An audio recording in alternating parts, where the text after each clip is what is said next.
தேவனுக்கு மகிமை. ஞான வரங்களை நாடுங்கள். 1 கொரிந்தியர் 12ஆம் அதிகாரம் 4, 5, 6 வசனங்கள்.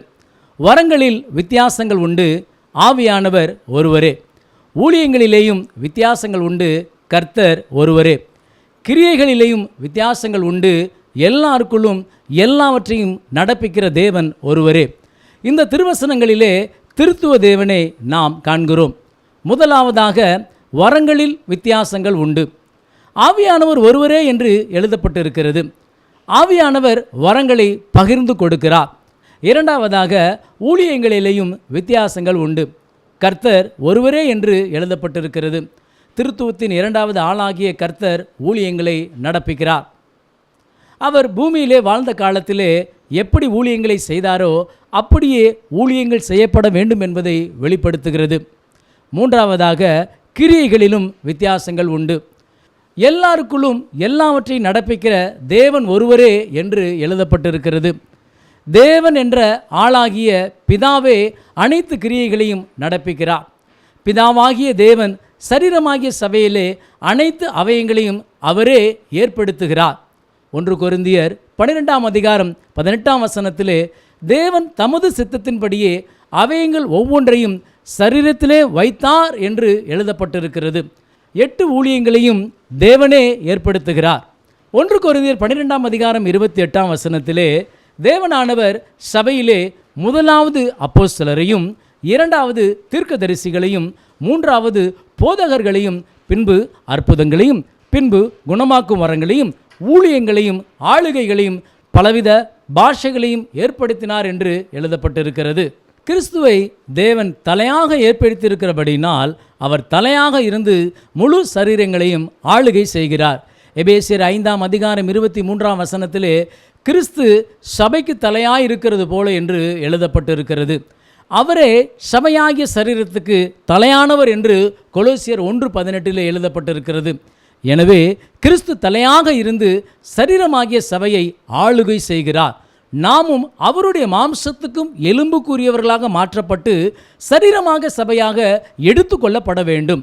வரங்களிலேயும் வித்தியாசங்கள் உண்டு. ஆவியானவர் ஒருவரே என்பது 9 வரங்களை ஆவியானவரே நடப்பிக்கிறார். ஒருவனுக்கு ஆவியினாலே ஞானத்தை போதிக்கும் வசனமும், வேறொருவனுக்கு அந்த ஆவியினாலே அறிவை உணர்த்தும் வசனமும், வேறொருவனுக்கு அந்த ஆவியினாலேயே விசுவாசமும், வேறொருவனுக்கு அந்த ஆவியினாலே குணமாக்கும் வரங்களும், வேறொருவனுக்கு அற்புதங்களை செய்யும் சக்தியும், வேறொருவனுக்கு தீர்க்க தரிசனம் உரைத்தலும், வேறொருவனுக்கு ஆவிகளை பகுத்தறிதலும், வேறொருவனுக்கு பற்பல பாஷைகளை பேசுதலும், வேறொருவனுக்கு பாஷைகளை வியாக்கியானம் பண்ணுதலும் அளிக்கப்படுகிறது என்று 1 கொரிந்தியர் 12ஆம் அதிகாரம் 8 முதல் 10 வசனங்களிலே எழுதப்பட்டிருக்கிறது. ஆவியானவர் இந்த 9 வரங்களையும் செயல்படுத்துகிறது மூலமாக சபை பரிபூரணத்துக்குள் செல்லுகிறது. சபை 9 வரங்களினால் அலங்கரிக்கப்படும் போது மாத்திரமே சபையிலே எழுப்புதல் உண்டாகும். எனவே வரங்களை நாட வேண்டும் என்று பவுல் எழுதுகிறார். 1 கொரிந்தியர் 14ஆம் அதிகாரம் 1ஆம் வசனத்திலே ஞான வரங்களை நாடுங்கள், அதாவது விரும்புங்கள் என்று எழுதப்பட்டிருக்கிறது. வல்லமையின் வரங்கள் 3, ஞான வரங்கள் 6 என்று நாம் காண்கிறோம். விசுவாசம் என்ற வரமும், குணமாகுதல் என்ற வரமும், அற்புதங்களை செய்தல் என்ற வரமும் ஆகிய இந்த 3 வரங்களும் வல்லமையின் வரங்கள். மற்ற 6 வரங்களும் ஞான வரங்கள். அதாவது 1 ஞானத்தை போதிக்கும் வசனம், 2 அறிவை உணர்த்தும் வசனம், 3 தீர்க்க தரிசனம் உரைத்தல், 4 ஆவிகளை பகுத்தறிதல், 5 பற்பல பாஷைகளை பேசுதல், 6 பாஷைகளை வியாக்கியானம் பண்ணுதல். இந்த 6 வரங்களை நாட வேண்டும் என்று பவுல் ஏன் சொல்ல வேண்டும்? மற்ற 3 வரங்களை நாட வேண்டாம் என்று சொல்லுகிறாரா? அற்புதங்கள் செய்வது ஒரு வல்லமை, குணமாகுவது ஒரு வல்லமை. விசுவாசம் என்பது விசுவாசிக்கிறவர்களால் நடக்கும் அடையாளங்களாவன என்ற வல்லமையின் வரங்களை மார்க் 16, 17, 18 அட்டவணை போடப்பட்டிருக்கிறது. அதாவது பிசாசுகளை துரத்துவார்கள், சர்ப்பங்களை எடுப்பார்கள், சாவுக்கு ஏதுவான யாதொன்றை குடித்தாலும் அது அவர்களை சேதப்படுத்தாது, வியாதியஸ்தர்கள் மேல் கைகளை வைப்பார்கள், அப்பொழுது அவர்கள் சொஸ்தமாவார்கள். இவைகள் அனைத்தும் தேவனுடைய வல்லமையை வெளிப்படுத்தக்கூடிய வரங்கள். அவைகளை நாட வேண்டாம் என்று பவுல் சொல்லாதபடி இவைகளை காட்டிலும் ஞான வரங்களை நாடுங்கள் என்று பவுல் சொல்லுகிறார்.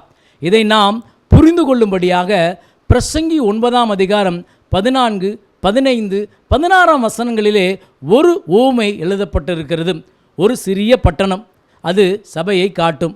வாசல் இடுக்கம், வழி நெருக்கம், அதில் செல்லுகிறவர்கள் சுருக்கம் என்று மத்தேயு 7:14 ஆண்டவர் சொல்லுகிறார். எனவே சுருக்கம் என்பது சிறிய பட்டணம் என்ற சபையை காட்டுகிறது.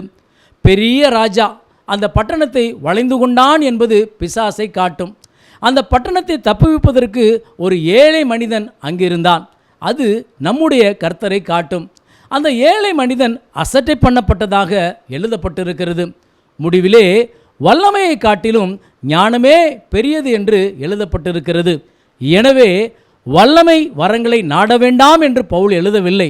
வல்லமையை காட்டிலும் ஞான வரங்களே நாடுங்கள் என்று பவுல் எழுதுகிறார்.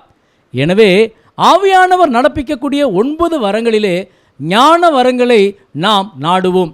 அது ஞானத்தை போதிக்கும் வசனமாகவும் அறிவை உணர்த்தும் வசனமாகவும் இருக்கிறது. அதை வாஞ்சிப்போம். கர்த்தர் உங்களை ஆசீர்வதிப்பாராக. ஆமேன். தேவனுக்கே மகிமை உண்டாவதாக.